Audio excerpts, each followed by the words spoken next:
ठहरिए ब्रह्मर्षि।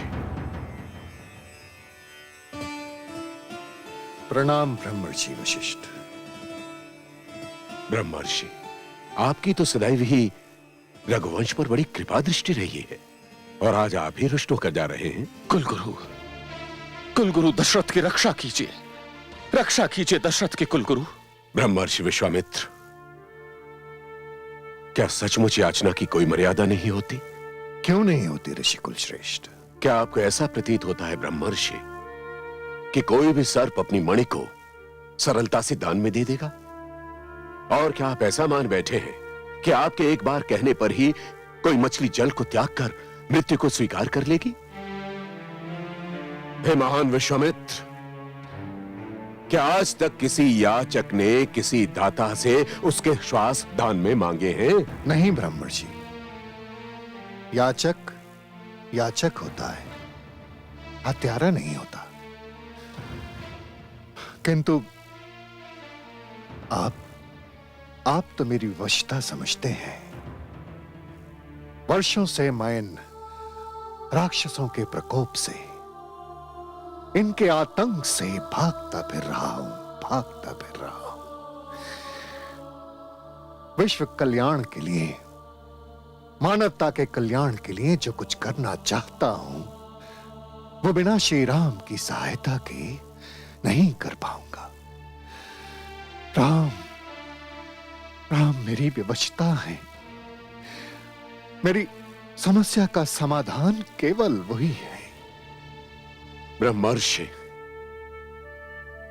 वही श्री राम महाराज दशरथ की भी विवशता है, और संयोगवश आपका आगमन ऐसे अवसर पर हुआ है कि जिसने महाराज दशरथ को उलझन के जाल में फंसा दिया है। आपने महाराज दशरथ से राम नहीं, पिता दशरथ से उसके प्राण मांग लिए हैं। अन्यथा रघुवंश कभी अपनी परंपरा के निर्वाह से चूका है? कुलगुरु, ब्रह्मर्षि से मैं भी तो यही निवेदन कर रहा था।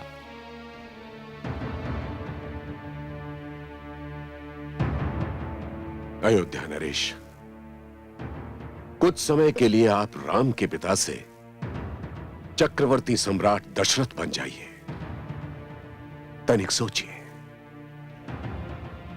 ताड़का, सुबाहु और मारीच जैसे राक्षस जाने कितने ऋषि मुनियों को मारकर उनका रक्तपान कर चुके हैं। आपके ही अधिकार क्षेत्र में विश्वामित्र जैसे साधक और तपस्वी अपनी तपस्या नहीं कर पा रहे हैं। उनकी समस्या का समाधान केवल राम है, क्योंकि राम ही उन राक्षसों का वध कर सकते हैं। कुलगुरु तनिक विचार तो कीजिए। कहां वो भयानक राक्षस और कहां ये कोमल राजकुमार?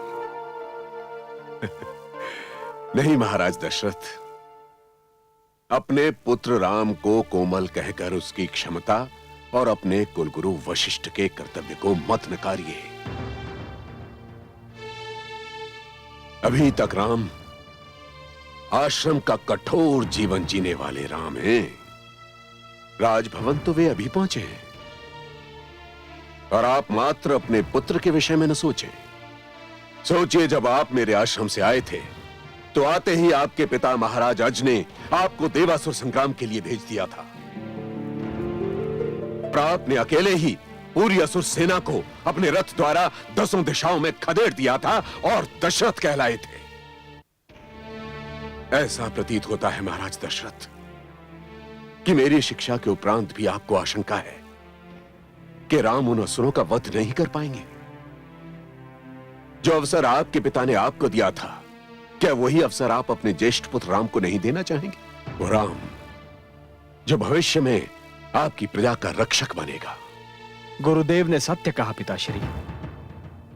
पिताश्री, मुझे अपने भाग्य पर गर्व करने दीजिए पिताश्री, कि गुरुकुल से लौटते ही मुझे स्वयं को एक क्षत्रिय, एक रघुवंशी एवं आपका पुत्र प्रमाणित करने का सौभाग्य प्राप्त हो रहा है। ब्रह्मर्षि,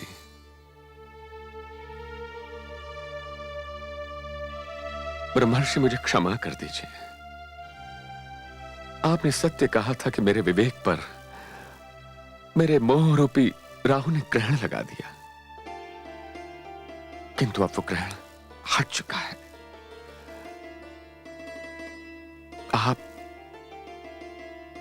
आप मेरे इस पुत्र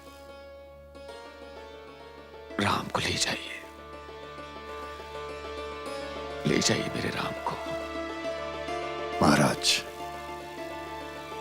धन्यवाद।